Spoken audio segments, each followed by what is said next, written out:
Boa noite, senhor presidente, senhora vereadora, nobres pares. Vou começar também ganhando tempo, mostrar um pouquinho dos trabalhos realizados em janeiro. Pode colocar as fotos? No mês de janeiro, apesar de a gente não ter os encontros das sessões ordinárias, não é, todo vereador acaba atendendo a população. Então, eu fiz um trabalho, na verdade, algumas reclamações, e eu sei que muitas pessoas muitos vereadores já reivindicaram algumas situações, e eu trouxe um fato novo para a gente pensar. Então, ali pode passar também, é o parquinho ali do Aquários, que também se encontra numa situação deplorável, a palavra correta. E aqui eu trouxe um dado para a gente pensar. Toda vez que eu venho aqui e que eu cobro o planejamento ou a falta de planejamento, eu sempre trago um dado que eu vou reforçar. Cada vez que a gente faz uma manutenção corretiva, a gente gasta em torno de 20% a mais do que a manutenção preventiva. Então, se a gente pensar só em números, aí a gente pode até alegar, não, mas eu não tenho dinheiro para fazer manutenção. Mas se a gente colocar um dado a mais, quando está se falando de crianças, e o acidente com a criança não tem o custo que a gente possa arcar com esse custo. Então, aqui, a falta de planejamento me deixa preocupado, porque eu vejo até a boa intenção, está aqui o secretário que tem se esforçado, mas isso não é uma questão, não é gestão. O esforço da população, a união de amigos para trazer um benefício, precisa ter um critério de planejamento, precisa ter um cronograma de manutenção preventiva. Você vai esperar machucar uma criança para poder tomar uma decisão? Pode passar outra também. Então, essas aí são ali do Aquários, né? Infelizmente, deplorável. Um outro dado que eu trouxe também, isso aí uma moradora pediu ajuda, porque na frente da casa dela, ali no sentido Louveira, na João Ferracini, o mato tomou conta de algumas regiões. É óbvio que sabemos a resposta, sabemos até... quando você liga e pede ajuda, vem meio que uma resposta pronta, não é? Janeiro, mês chuvoso, etc, etc. De novo, a gente vai esperar virar outro ano para não fazer um planejamento. Então, a questão da saúde pública não é responsabilidade só de determinada secretaria, é responsabilidade da gestão como um todo. Esse mês de janeiro, por histórico, a gente teve uma condição de chuva de 60% menor do que nos últimos 6 anos. Significa que era possível ter feito o planejamento. E aí, o que eu ouço de alguns funcionários, e aí eu vou investigar, os funcionários da empresa que presta serviço na limpeza, ele vem com a seguinte resposta também. A gente não está com todas as equipes na cidade, porque a gente está na festa da uva. E aí, daqui a pouco eu vou falar dessa situação. Pode colocar aqui vou colocar, são 2 fotos de árvores que nessa época de janeiro também, preventivamente a gente precisa se planejar. Porque as árvores, em determinado estado de vida dessa árvore, ela pode causar um acidente e que vai custar muito para o cidadão, podendo ser até um acidente fatal. Então, em 2016, pode colocar outra foto, o vereador Márcio Melli, atual secretário do SERM, não é? Eu elogio aqui o Márcio. O Márcio, já em 2016, ele fez uma proposta. Essa proposta é um equipamento que é possível a prefeitura adquirir, ou se ela não quiser comprar o equipamento, através de uma licitação, ela fazer um trabalho de pesquisa, e essas universidades, eles fazem quase que uma tomografia na árvore. Eles colocam ali naquele cabo amarelo, junto com os sensores, ele propaga uma onda, não é, da física lá, né, só recordando um pouquinho, essa onda propagada, ele gira dentro da árvore e o retorno da onda magnética, ele mostra se a árvore é possível ser cortada ou não. Porque o que acontece? Se a gente for só ouvir a população, é óbvio que a população ela se incomoda e se assusta quando uma árvore, de repente, está na frente da casa dela ali, causando um possível acidente.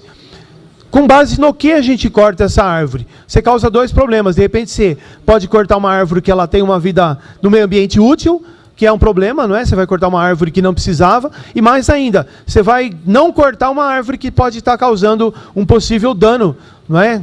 Perdendo uma vida, talvez. Então, fica a sugestão aqui, eu vou reforçar, esse trabalho aqui é do vereador Márcio Melli, vou convidar o Geraldinho Canguçu, não é? Que tem aí trabalhado conjuntamente com o mandato do vereador Márcio Melli, para que a gente possa buscar uma solução.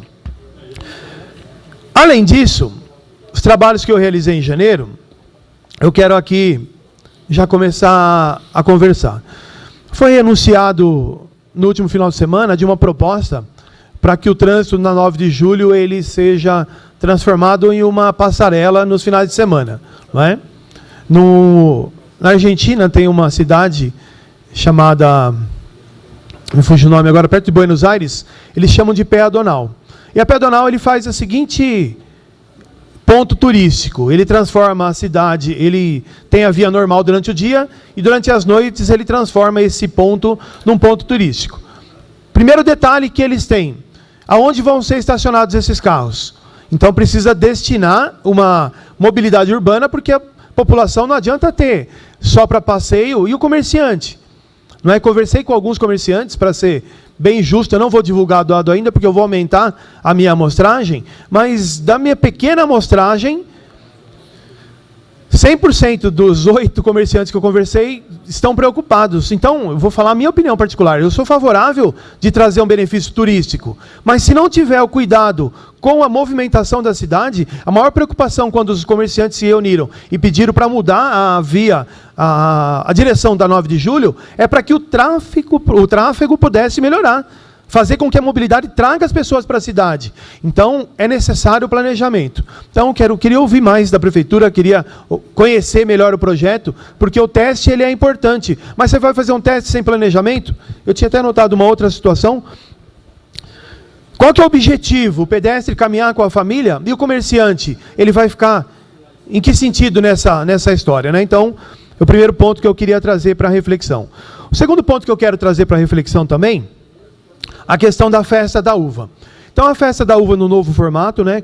Tenho acompanhado a participação, a divulgação, toda a proposta da nova festa da uva.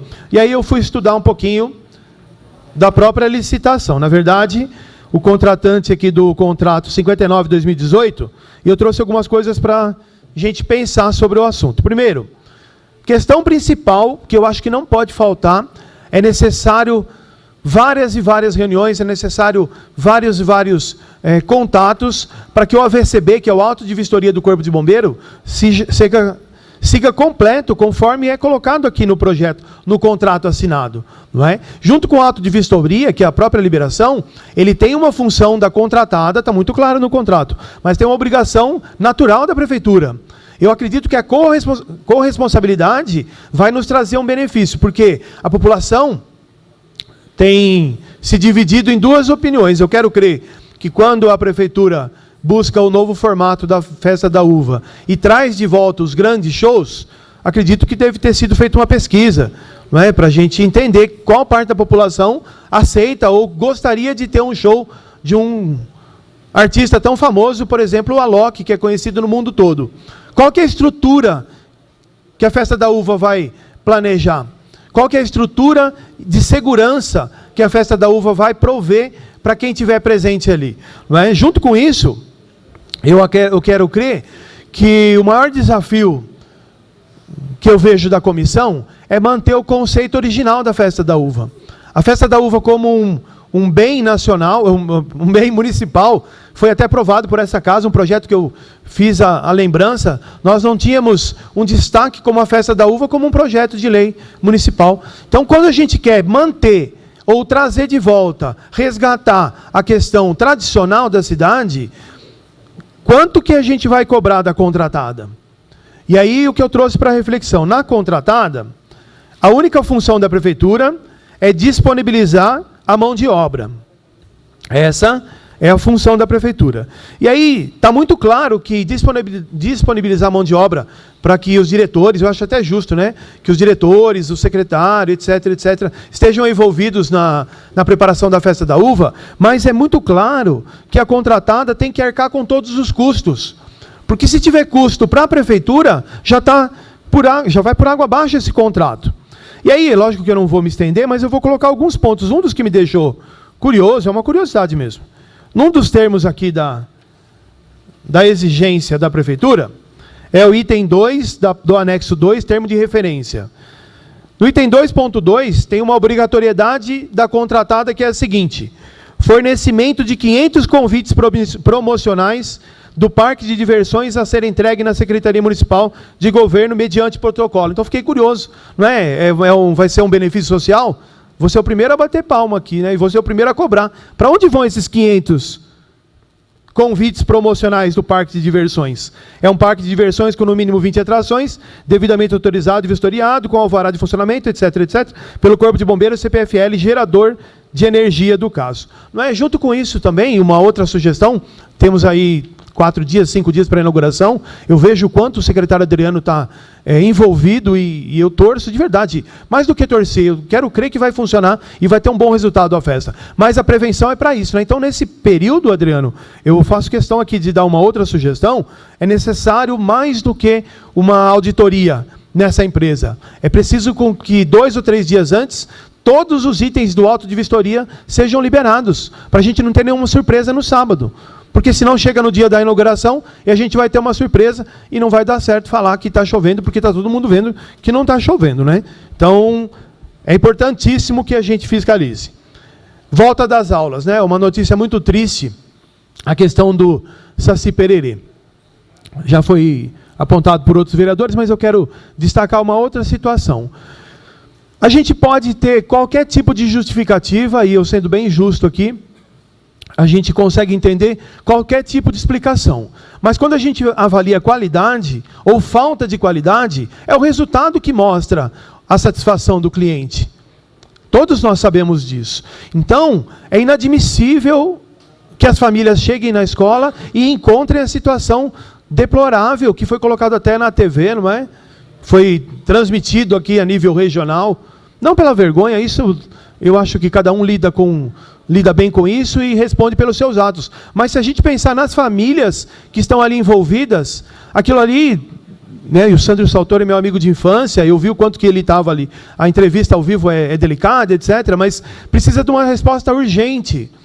Por que não foi feito antes? Um outro ponto, eu falei com o Rogério a semana passada, falando aí da questão da educação. Começamos as aulas hoje, e é a questão da inclusão. Todas as crianças de PCD na cidade, todas, vou citar uma escola só, tem 8 inclusões. Ela tem apenas uma professora de AEE, que é o apoio de educação especial, uma professora, sem nenhum cuidador, sem nenhum auxiliar.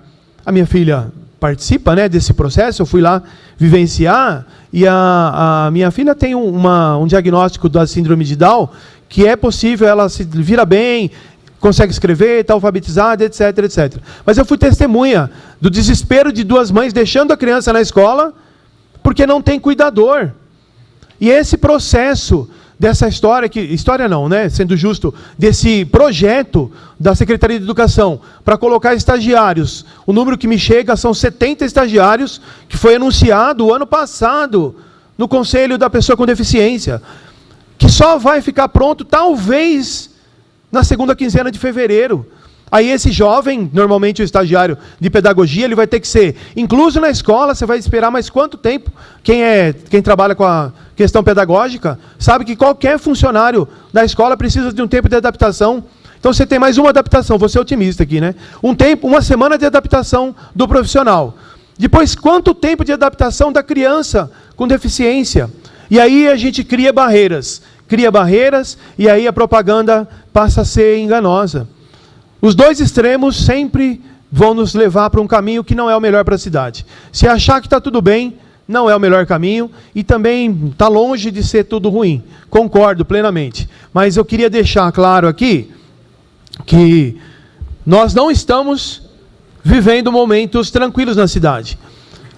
Primeiro mês, deu problema na coleta seletiva, deu problema na coleta de reciclável, deu problema na conta de água, deu problema na conta do IPTU, deu problema na creche, deu problema na falta de cuidador. Estamos na expectativa da festa da uva, temos problema com uma instituição que faz um serviço maravilhoso, desde que seja bem gerido, é dinheiro público que a gente está falando.